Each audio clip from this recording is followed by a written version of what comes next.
ating warag anak. Ito yung warag anak. Marami naman nakakaalam nito. Pero ito naman yung para sa, yan naman yung aking ginawa. So, magkakaiba tayo ng paggawa. Pero ewan ko lang. Magkakaiba rin ng lasa. Pero hindi ko naman sinasabi na mas malasa yung sa akin. Baka may mag-comment na naman dyan. Na hindi mapatalo.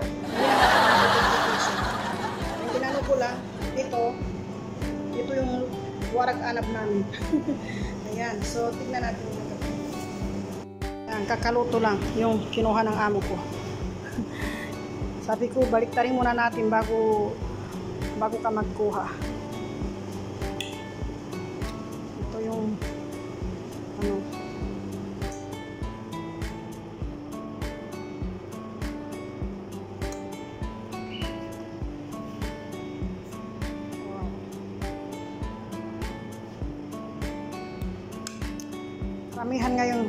karamihan talaga ngayong magagaling magluto, lalo na yung sa bahay nagtatrabaho, kasi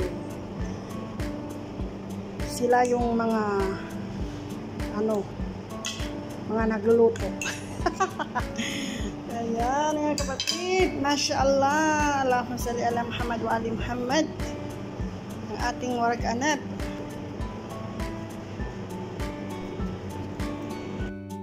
Ayan guys, i-arrange na natin sa ating lalagyan ng ating warag anab. Tignan ko, mashallah. Ito ko na ilagay. Kasi kalahati sa bahay, kalahati ang gagawin namin doon sa ang bahay.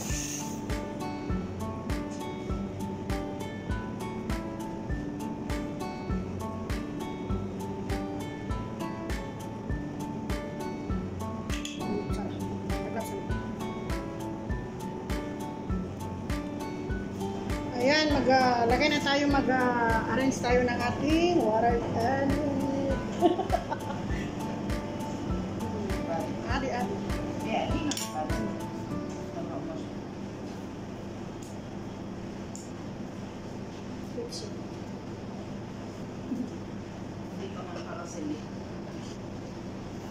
Ano ba yung extra?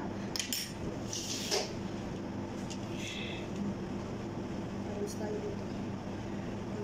Langga.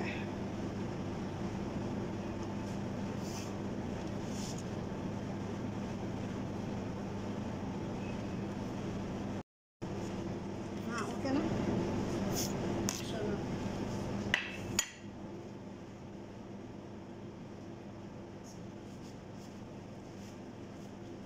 Ayan mga kapatid, tignan nyo. Ating warag anab. Uy, sana ganito yung pepe.